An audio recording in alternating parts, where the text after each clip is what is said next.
Okay, hi everybody. It's been a while since I made a video. As you guys probably heard, I'm not doing the group sessions for the videos anymore. I actually did not even create a video last week because I'm actually starting med school soon. It starts 10 days or so here. And so I am going to keep creating videos. I'm going to create them roughly one a week. I didn't create one last week because I was really busy with, getting ready for med school. I had to watch some orientation videos. I bought a whole bunch of stuff to get ready for med school. I bought my first aid book. I started going through it. I was really excited about that. So I'm like really official now.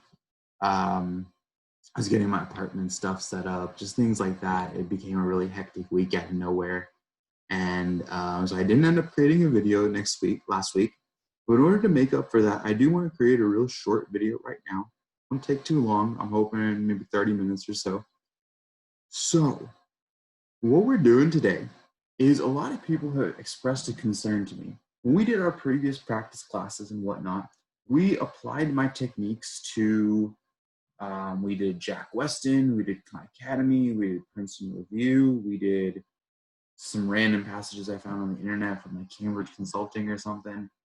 And we applied my techniques to those passages. Well, what about AAMC passages? Because, that's where the money is. That's where the real MCAT is written by AAMC. And so we have to make sure that we're able to apply these techniques to AAMC passages. Some people have expressed concerns to me about that. So what I want to do today is I'm going to go through an AAMC passage with y'all using my techniques. And the passage I'm going to go through, this is the spoiler alert, this is from AAMC QPAC 1. It is passage 1 on AAMC QPAC 1. It is kind of the horror story passage. It is the one about Picasso. It's the one that everyone talks about as like the hardest passage ever. And like, I have no idea what I'm doing on this passage. I just opened up the QPAC and then I just got really messed up by this QPAC because the first passage was so hard. And a lot of people have told me, I personally never done it, but a lot of people have told me this is like the hardest passage. And so I wanted to do that and see whether I can apply my techniques to this passage. And as you guys, hopefully, I'm doing this because this is the this is the hardest possible passage. If you guys can think of a harder passage, then please let me know. Put it in the YouTube comments below. Shoot me an email at freethemcat.org at freethemcat@gmail.com. That's available on freethemcat.org. You can find my email address there. And I will make a video on the hardest passages I can find. But today, what I'm going to do is let's really briefly kind of review the techniques that we're going to use here. I will tell you, I've never done this passage before. I didn't ever do the QPACs when I was studying for the MCAT, and so this is a brand new passage. So I hope these techniques are going to work. We'll find out in a few minutes here whether these techniques are going to work. But first, let's briefly review the techniques. So we have the blast technique. How this blast technique works is that we're going to read the entire first paragraph. We're going to identify keywords related to the author's opinion. We're going to look for repetitions or synonyms of that keyword in other paragraphs. We're going to highlight those repetitions, and that's the only thing we're going to read. We're going to read those sentences with repetitions of the author's main idea. If we can't find those repetitions, we're just going to look at the first and last sentence. We're going to write, well, what do I call it, blast. We're going to write short 1 sentence or less summaries of each paragraph.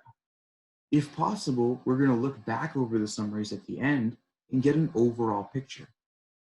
We're going to do what we call framing our answer. So all of this was the reading part of the adventure. And now we have to actually answer the questions. My technique for that is called framing my answer.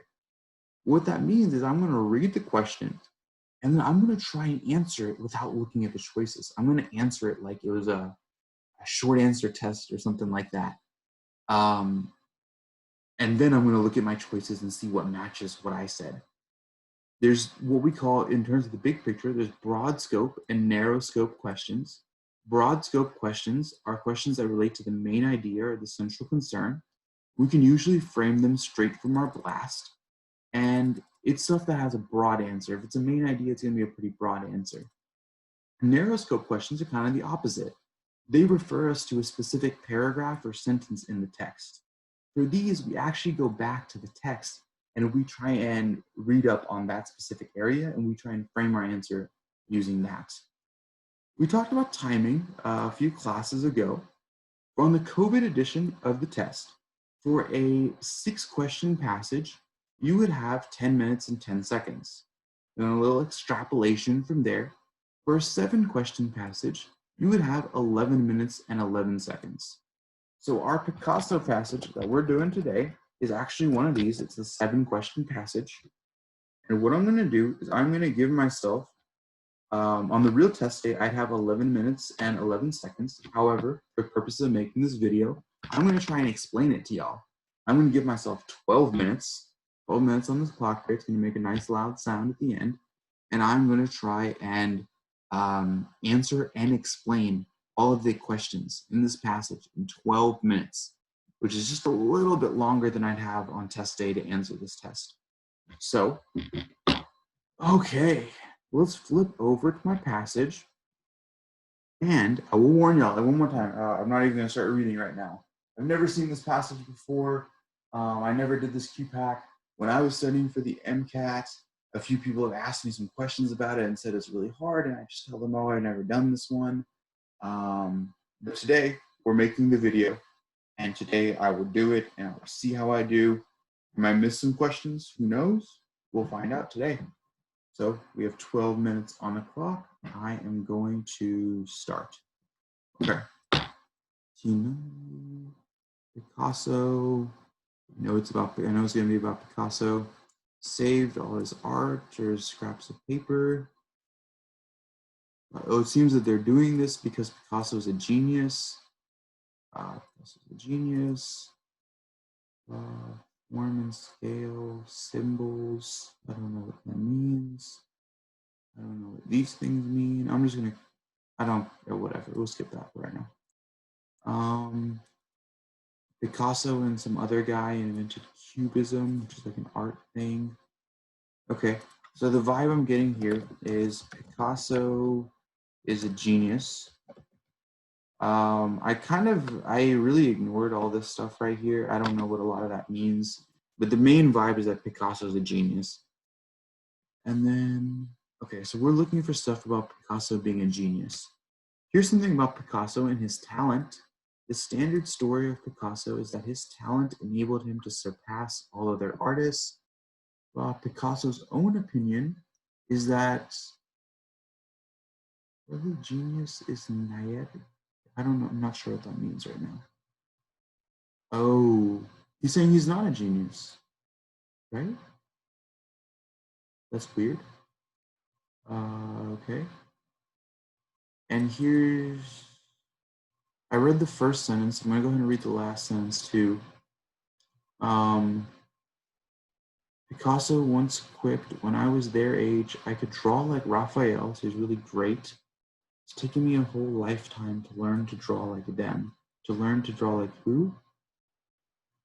Oh, the children. He wants to draw like a child. Okay, me too. Picasso says he's not a genius. He wants to draw like a kid. Okay. Think about Picasso being a genius. Picasso's a genius. Picasso, genius. Picasso, genius. Here's something about Picasso. Prodigy. Prodigy, that's kind of like genius. Okay. My own conclusion is that Picasso's output, so this is the author's opinion, Picasso's output was unusually skilled rather than precocious. So up here they said he's precocious, but now they like contradicted that, I guess. And he's a prodigy. Okay, I read the last sentence. I'll read the first sentence too. And then it says that he liked the children's art, but distanced himself from the view of artistic talent. Okay, I don't know. I'm not sure what that means. I'm just gonna write. Author says Picasso skilled, not precocious. I'm not gonna spell that. Whatever. Virtuoso. Virtuoso is kind of like genius. So this guy is saying that there's two kinds of artists, one who's the genius and one who's the cerebral structure. Picasso's a prodigy, so he's the second type. Okay. And then I don't know what all that means, whatever. We'll go to paragraph 4. It says two types of artists. Picasso is second type. And that's the cerebral structure thing. And this portrait indicator, there's nothing about genius in here, so I'll read the first sentence and I'll read the last sentence, which, okay, it's the whole paragraph. Okay, so this is paragraph 5. It seems that we start out with like an example or an indicator as an example, and then he annihilated the recognizable facial features and made mask-like features.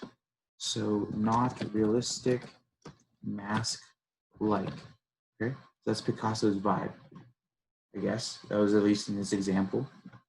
So, okay, let's go on to questions. Which of the following innovative forms of art that are identified with Picasso most clearly exemplifies his own implied goal? So what was Picasso's goal? Picasso's goal was to draw like a kid. So we want something that's childlike, like a kid. Sculptures with found objects. I can see that as childlike. I don't see what this has to do with childlike. Plates with boldly colored, simple faces. I don't know. Kids like to draw on plates, I guess. I don't know if that's like a kid thing. Sounds like a kid to me. I don't know what this means. Found objects versus plates with faces. I don't know. Plates with faces sounds very like kid-like to me. I'm leaning toward this one, but I'll come back to it later. Whatever. I'd probably flag this one because I'm not really sure what the answer to this is. According to the author, Picasso's artistic achievements were in large part the result of his. So the author's opinion was over here. It says that he is skilled, not precocious.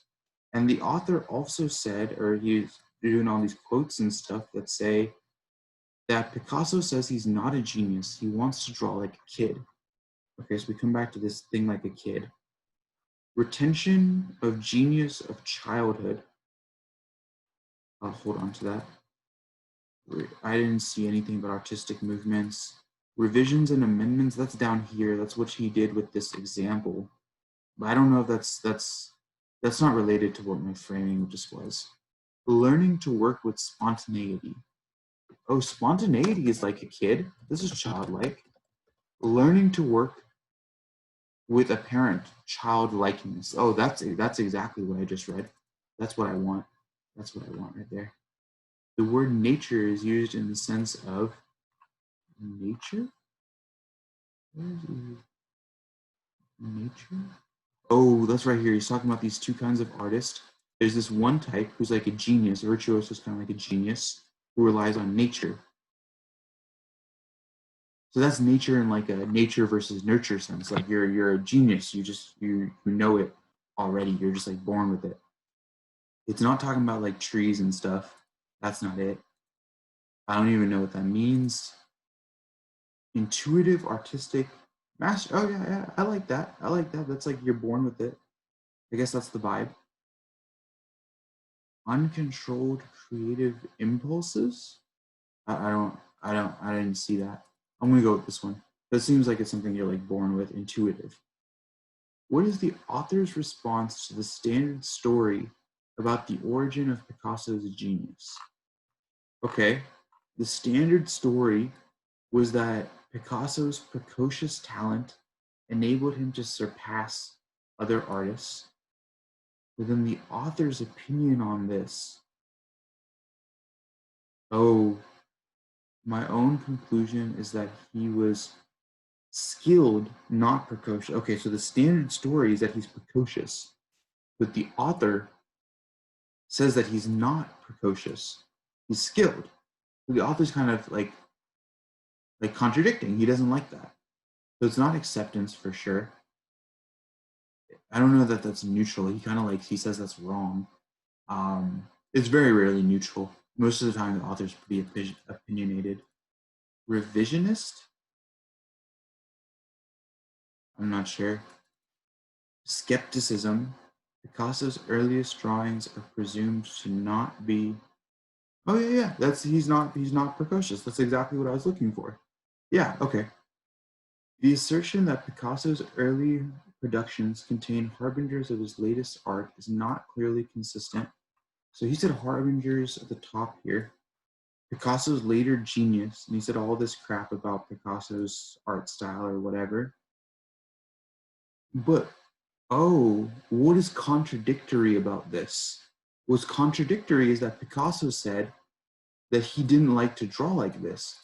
When he was a kid, he drew in one way, but then he wanted to learn to draw in a different way, like other kids, not like himself. So yeah, the way Picasso described his first drawings, that's contradictory. Form and scale, that's that stuff I crossed out. I don't think that was contradictory. Lack of drawings in his first 8 years. This is all when Picasso was 9, so his first 8 years don't matter. That's out. I don't know. I don't even know what that means. I'm gonna go with this because he said when he was a child he drew in one way, but then he learned to draw in another way. So let's go with that. Passage information provides the strongest reason to support Picasso had always been an artist of the first type. The first type is the genius. So which of these is genius-like? As a child, he could draw like Raphael. That's genius. Picasso's earliest drawings experiment. I'm not sure on that one. Wrote in his youth, he painted in an academic way. I guess that's kind of genius. I don't know. I don't know if that's genius. I'm not sure about that. I think this is the most genius-like. This is super genius-like. I'm gonna go with that. The author's characterization of Picasso's artistic aims suggests that the retort, "Don't worry, it will." That's down here at the end. "Don't worry, it will." So that's where he did this portrait, and then he did 80 sittings. So he was trying to do like a lot of details, and then he annihilated the facial features, and then he put mask-like features instead. Okay. So nothing about old age. I didn't read anything about old age. Picasso did continue to work on it, but he made it less recognizable. He made it less accurate. Pictorial qualities? I guess that's maybe mask-like. Mask, pictorial, I guess. I don't know. I didn't read anything about it analytical. Did I? I didn't read about analytical. There's nothing about analytical. I'm gonna take that out. Pictorial qualities, then a literally accurate likeness. And you want it to be mask-like? I guess I'm by elimination on there anyway. There's one more I didn't choose. I'm low-key running out of time. I have 15 seconds. Sculptures, found objects, plates with brightly colored, simple faces. Yeah, I guess I'll pick that. I'm not sure. Okay. Ooh, I finished with 2 seconds to spare. Prove that to y'all. We'll let the timer go. There's my timer. 2 seconds to spare. Wow, that was rough. It did take me a little bit longer because I was trying to explain all my answers. But this was a rough passage, man. I am not confident at all that I got all those right. I'd be very, very surprised if I got all of them right. Let's see what I put. I put CDC. There's something that's easy to remember. I put CDC. Take out the cross out. And CDC. I put D A A C. DAAC. CDC DAAC.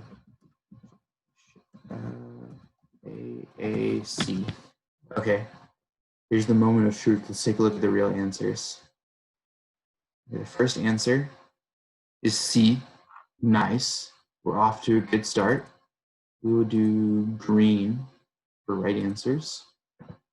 The next answer is D. Nice. Another good start.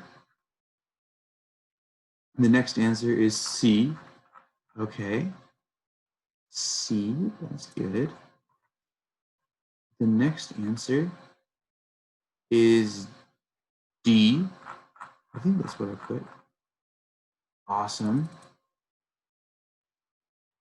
The next answer is A.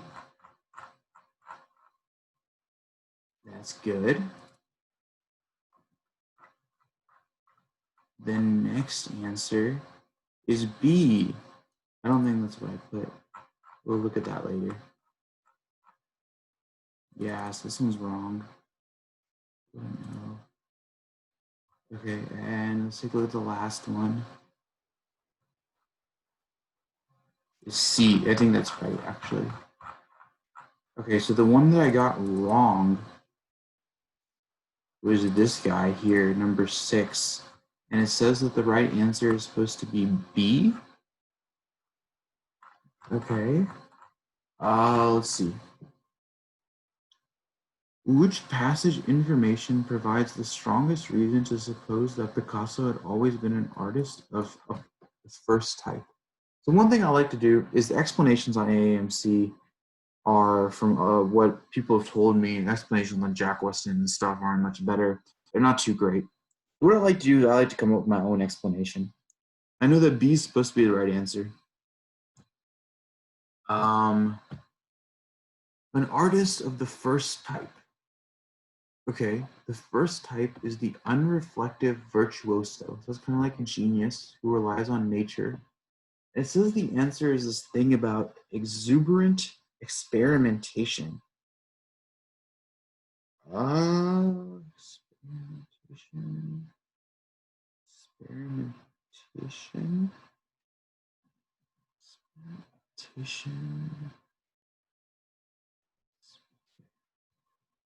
Oh, here's something about experimentation. We do not know whether Picasso thought back to these graphic experiments when 2 weeks later, or decades later, not weeks, he and George Braque were inventing Cubism, but at least on an unconscious level, Picasso could tap into this reservoir of youthful experimentation. So they're saying that when they were inventing Cubism, Picasso, maybe unconsciously, but he was still looking back to this stuff that he did as a kid. Oh.